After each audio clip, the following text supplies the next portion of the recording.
wari uzi ko hari imodoka idasanzwe ishobora kugufasha guhangana n'ibibazo byose? Iyi niyo modoka ikomeye ikabije kwihanganira ibitero ndetse ikajyana umutekano wawe ku rwego rwo hejuru.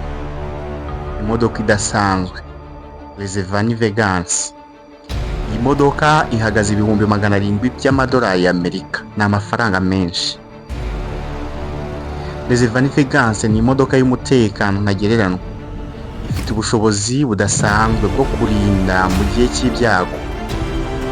Iyi modoka ifite ubwirinzi buruta ubw'izindi zose, ibereye abashaka umutekano usesuye.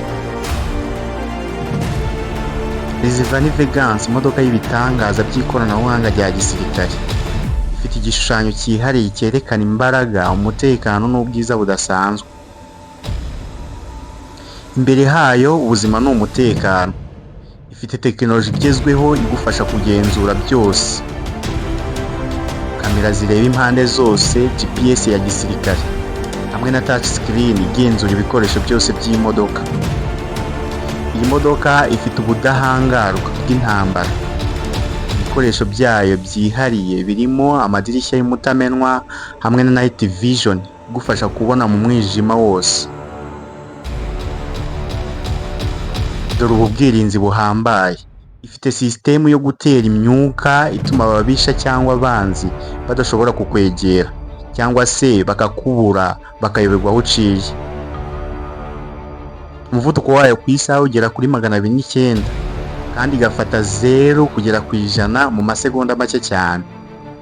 Waba uri mu butayu, mu misozi cyangwa mu mujyi, Vegansi niyo modoka yahagutambutsa nta kibazo. Iyi si imodoka gusa, ni igisubizo cy'ubuzima n'umutekano wawe.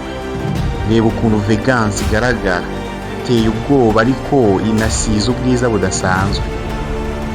Iyi modoka ifite ubwirinzi burinzwe na ballistic ammo.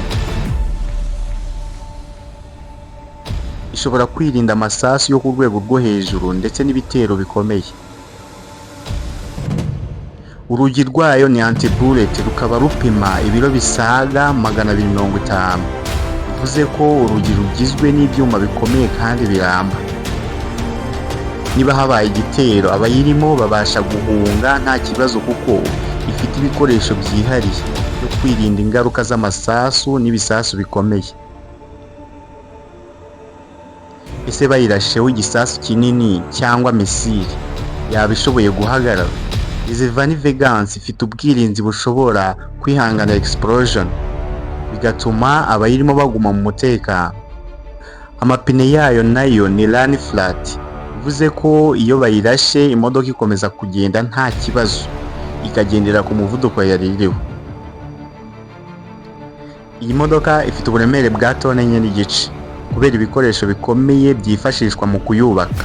Bivuze ko ishobora gufata umuvuduko uhagije nta kunyeganyega ifashe hasi kubera uburemere ifite. Nubwo urugi rwayo ruremereye, ifite sisitemu yihariye ifasha kurufungura byoroshye, aho abari mu modoka bashobora kurufungura nta mbaraga nyinshi bakoresheje. Igiciro cya Rezevani Vegansi gitangirira ku 285, ariko bitewe n'ibindi bigezweho ushobora kongeramo, gishobora kurenga 500, kikaba cyagera ku 700 y'amadolari y'Amerika. Ariko wowe uzi ko twavuze byinshi cyane tugakabya, reka turekera. Ariko Rezevani Vegansi niyo modoka idasanzwe iguha umutekano, imbaraga n'ubushobozi bwo kwihanganira icyo ari cyo cyose.